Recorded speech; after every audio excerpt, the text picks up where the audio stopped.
I can't tell jokes, and I'm a horrible singer. So Jay came off, and I was like, dude, you can't do this to me. And like, what am I gonna toot, toot, toot, toot, toot. It's got the Janet Jackson microphone and everything. It's an honor to be here. Thank you guys so much for having me out. Amazing, amazing speakers here.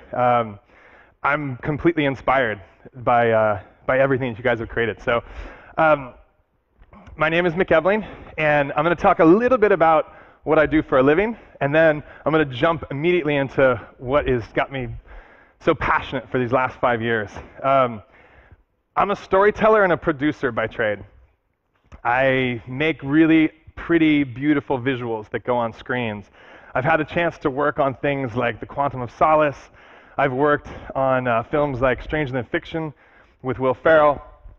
I've done Coke commercials, made some short films. We created a Christmas animated show that plays every year.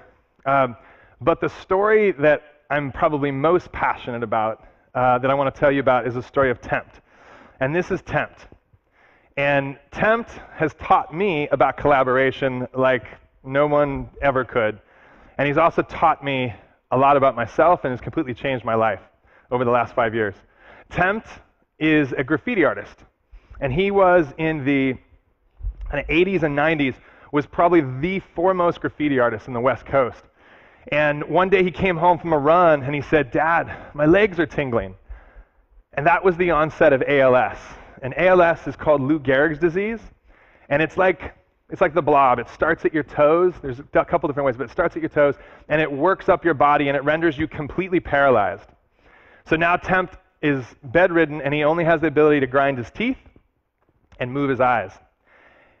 So my company, every year, we give gifts to our clients.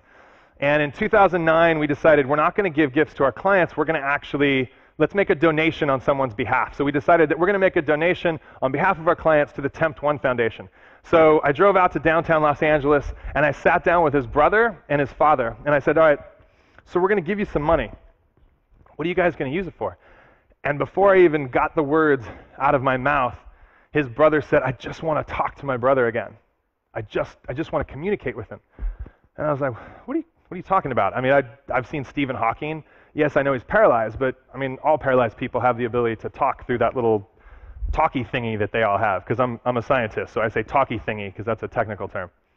And he's like, no, it doesn't work like that. It doesn't work like that. You get those things if you have money or if you have insurance, and we don't have that. And I said, well, then how do you talk to him? And he said, we have a piece of paper, and we run our hand along a piece of paper, and when we get to a letter, Tempt blinks, and then we write that down. And then we start again, and you run your hand along a piece of paper, and he gets to another letter, blink, and writes that down. So you keep writing that down until the letters form words, and words form sentences, and that's the conversation. He said it's a horrible experience because if he accidentally blinks, if we mess up, it messes the whole conversation up. And to me, I found that to be criminal, because there was a movie called The Diving Bell and the Butterfly that was made about an editor of Elle magazine, and he did the same thing. He wrote a book with the blinking of an eye. The difference was that was in 1995, and we were in 2008. 13-year difference. To me, that kind of span with all of the technological advancements, and we're still using an archaic piece of paper, it seemed ridiculous. It seemed criminal. So right then and there, I was like, listen, here's what we're going to do. Tempt's going to communicate again, and Tempt's going to do his art again. Those are the two promises. Those are two things I promised we're going to do. We hugged, and we high-fived, and I walked out the door, and I was like, what the hell did I just say? I'm a producer. I'm a storyteller, right? I can kind of make things happen, but I have no right making any kind of technological promises. So the first thing required more producerial skills. We got on the phones, and we're kind of pounding through the bureaucracies of hospitals and insurance companies, and we got him a MyToby machine. And the MyToby machine is a machine that he stares at a screen full of the alphabet, and when he gazes at that letter long enough, it registers those letters, form words and sentences, and then it speaks it. So you can imagine what happened when he actually started to have a communication and a conversation for the first time with his family. It was was a tearful experience, to say the least. But now there's a communication going on. So the next thing was a little harder. How are we going to get him to be able to do his art again? And luckily, I was in a conference, a design conference in North Carolina, and I met these guys called GRL, Graffiti Research Labs, and one of the guys, one of the founders of it, James Powderly, actually lives in Seoul. So I met these guys, and they had created this way to actually project light on the sides of surfaces, and then with a laser pointer, they were able to register the negative space to create non-permanent graffiti. And so I came home, and I was really excited, and I sat down with my wife and said, hey, you never believe I met these guys called GRL, and they've done this thing and laser tag, and she's like, well, wait a second. If we have the Mitobi, and we know that he can kind of type and talk with his eyes, and these guys are doing art with lasers, let's mesh those two together, and we can kind of solve our art problem for him. And then she said, will you pass the salad dressing?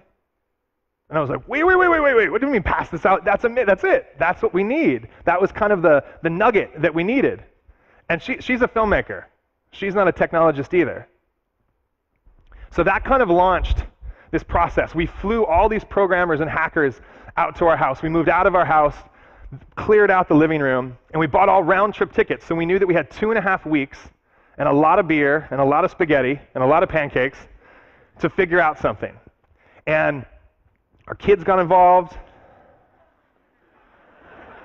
The dog got involved. And we ended up with this.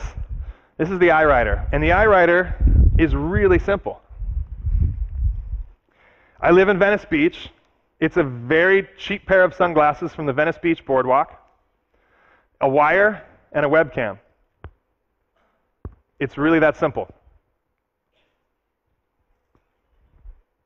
And the way it works is the webcam, I'll have this around the back. If any of you guys want to see it, you can definitely grab it. The webcam tracks the pupil.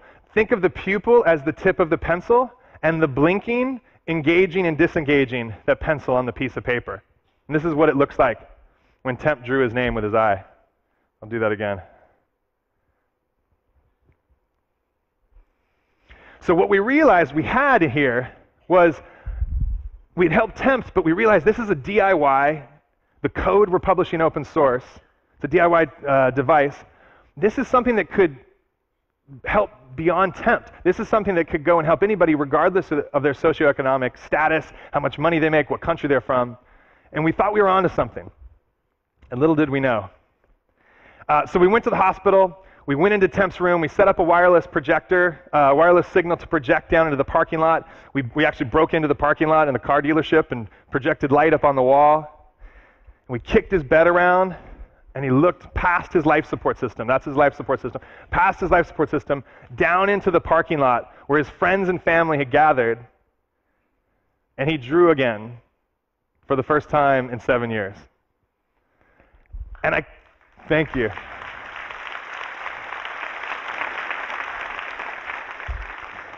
And I can't tell you the emotion that was in that parking lot of all of his friends. It was like, look, I'm talking. I get goosebumps just talking about it, just thinking about it. It was just so, their friend, their brother, had his passion ripped away from him, and it was now given back. He was now doing his art again. And he sent this to us a week later. And this is kind of our battle cry. This is the mantra. This is our motivator. And everything that I'm doing and all the work that I'm doing now around social intervention and social inventions, this is what keeps us charged. And it said that was the first time I'd drawn anything for 7 years. I feel like I had been held underwater and someone reached down and pulled my head up so I could take a breath. Thank you.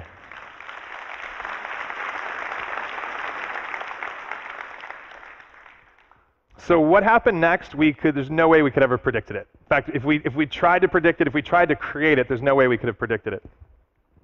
All of a sudden, Temp started getting requests to have his art show around the world.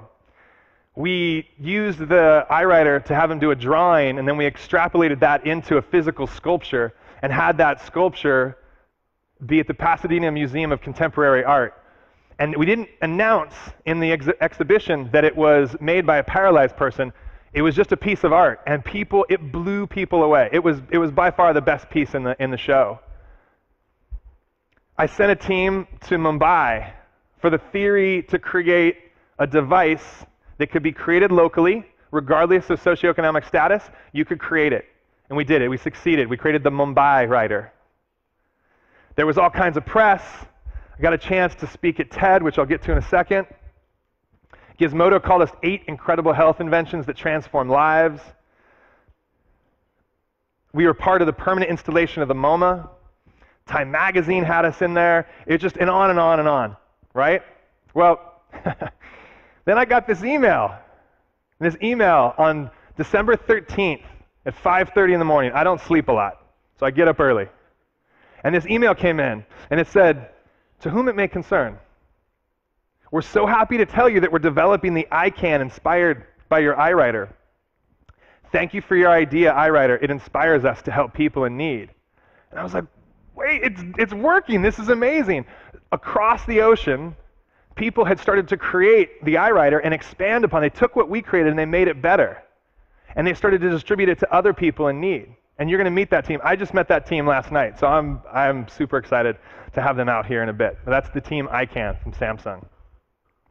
We made a film, and I'll show you a clip of the film now. But this film was, the filmmaker was my wife, and she made the film. She documented the whole process to kind of memorialize what we went through to get there. And this is the trailer.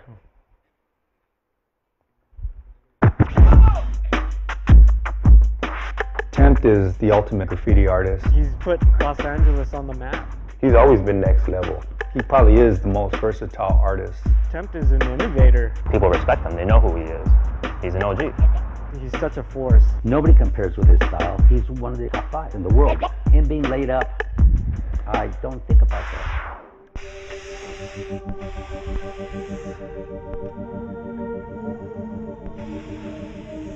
When you get diagnosed with ALS, it's a traumatizing experience because you're told you have only so long to live, and you will spend your time completely trapped inside a body that doesn't move anymore.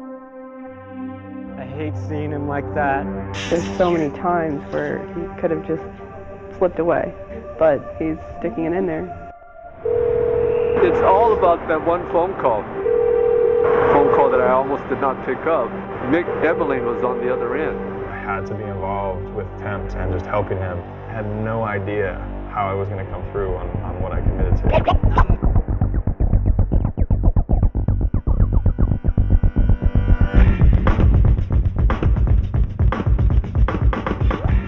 Our writing culture was born of making something from nothing. I laid in bed, exploding with ideas that branched out from that initial concept.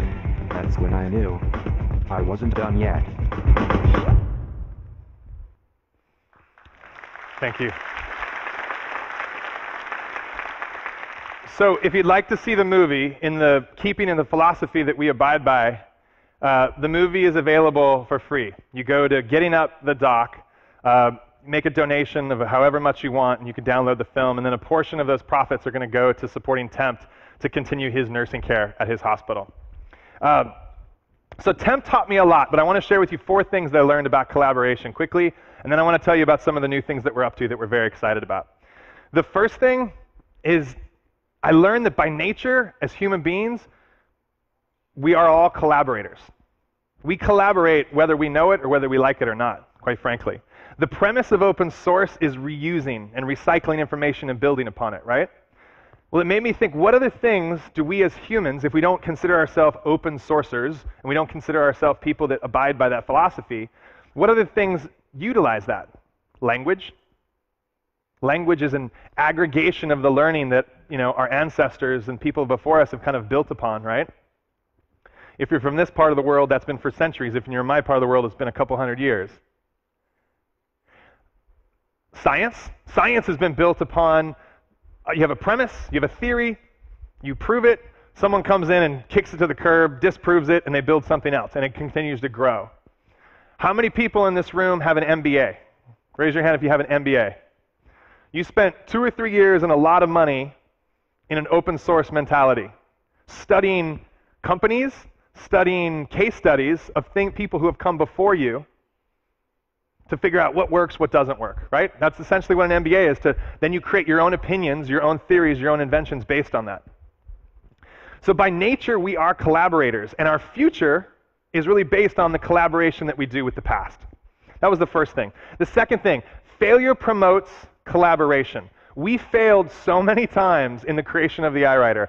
We broke glasses, we had the wrong code, we did all these things that just didn't work. But had we not had those failures, I wouldn't be standing in front of you today. It wasn't for our failures and shortcomings, the ICANN team wouldn't have been able to pick up the ball and take it further down the field. So in the process of collaboration, the process of invention, pray for failure, strive for failure. The global brain. This has kind of been talked a little bit. Tim talked a little bit about this earlier today, but there's a huge realization that I had in this process, which is there's 640 million plus websites. There's 30 million Wikipedia pages. Anything that we want, any information that we strive for, like that, we can have. We have access to that immediately just by going online. That's not what people before us had. So you take that immediate access of information plus the immediate access through Facebook, through Skype, to be able to congregate and meet people. We're partaking in the global brain that we collaborate with every single day with people that we'll never meet. So we are this global community of information that's continuing to grow and prosper in whatever path we're going down. And the last thing is something that I'm absolutely infatuated with, is this theory of impossible and the fallacy of the impossible. So much so that I started a foundation called the Not Impossible Foundation. And the Not Impossible Foundation is about taking creativity and technology and melding it together for the sake of humanity. We strive to create inventions for people with needs. Open source, DIY, that's our premise. If anybody in this room believes in impossible, or believes that something is impossible, you're underestimating humanity. And this is what I'd ask you all to do. Right now, just look around where you're at right now. Look down. Look at the things that surround you within 2 feet. Every single one of those things that surround you were impossible at one point. Every single thing. That easy stuff is phones and cameras and projectors, architecture, cut wood. Now go a step further. Mass-produced clothing. Let's go one step further. Walking upright, right? Everything was impossible at one point. So to think that anything you're struggling with right now, whatever challenge you're in front of, that it's impossible, it's not able to do it, that it's impossible now, it underestimates all of humanity. So what's next? What's next is the next step for tempt. ALS is a disease of deterioration. So now tempt is not able to blink. If you can't blink, you can't engage the mouse. So we had to figure out a way to get around that. Javid is one of our lead programmers, and he introduced me to this device called the Emotive, which is an EEG device. Registers the brain waves and the electric impulses that your brain gives off. We got together, we took that, matched it with the ICANN, not the iWriter, because the ICANN had approved upon the iWriter and the ICANN was a better device. And we created this, the BrainWriter.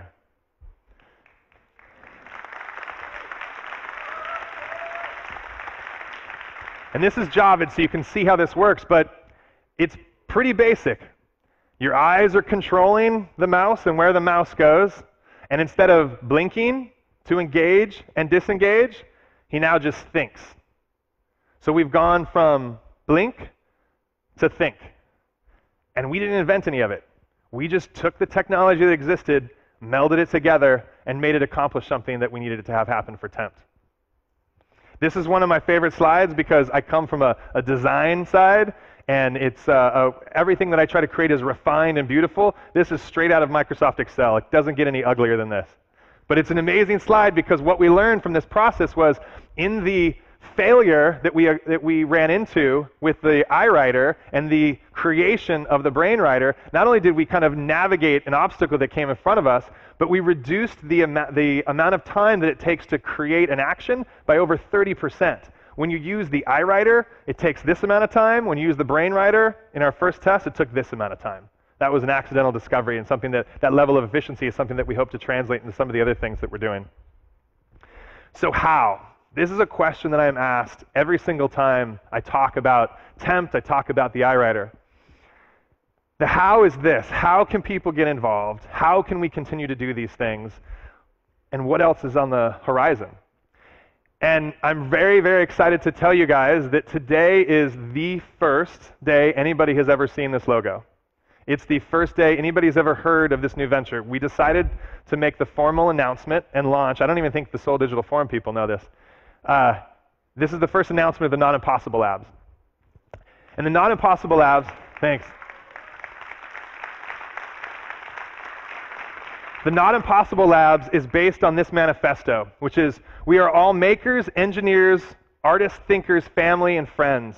We are radical collaborators dedicated to creating low-cost DIY open source solutions for real people with real needs.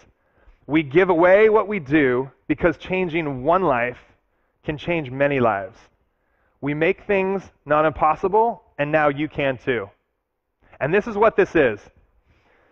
It's very simple. There's two doors to enter. I have a cause, and I want to make something. And you can come in through either of those doors. You can come in through one, or you can come in through both. And if you're a maker, you come in and you register. You find a project. Now, the registration process is you put your skills. Am I a nanotechnologist? Am I an electrical engineer? Do I like to tinker? What do I do? Did you qualify yourself? Then you find a project that is attractive to you, or that you have some kind of resonance with.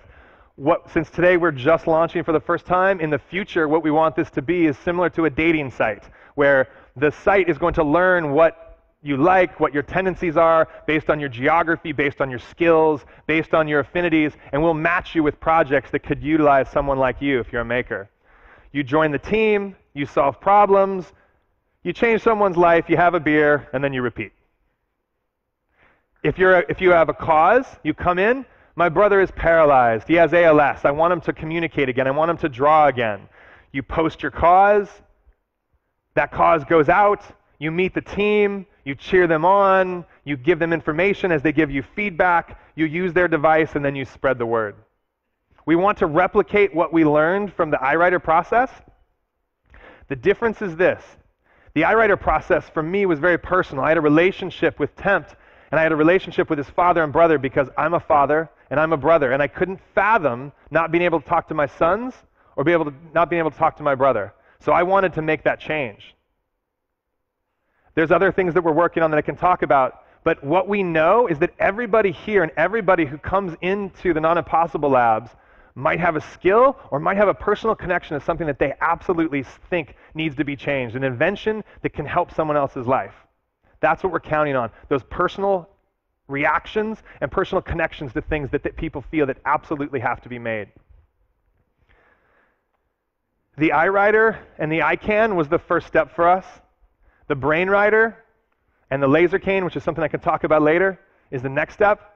But what has me the most excited is the future, because I don't know what's going to happen now. I don't know the types of inventions that need to be created. I don't know the people who have that personal connection and wake up and say, I have to change something. So I would invite everybody today, right now, later tonight, at some point, go on to Not Impossible Labs. Please register. If you have a gift, we created this so that you don't have to be a genius. I'm certainly not. I didn't have any skills being a computer programmer or anything like that. I just had a desire to help. Register, and then over the course of the next months, as we build this community, as we build this population, we'll be able to start to see the types of things that we can change as a community. We are the global brain, and we have the potential to change the world in front of us. Thank you guys very much.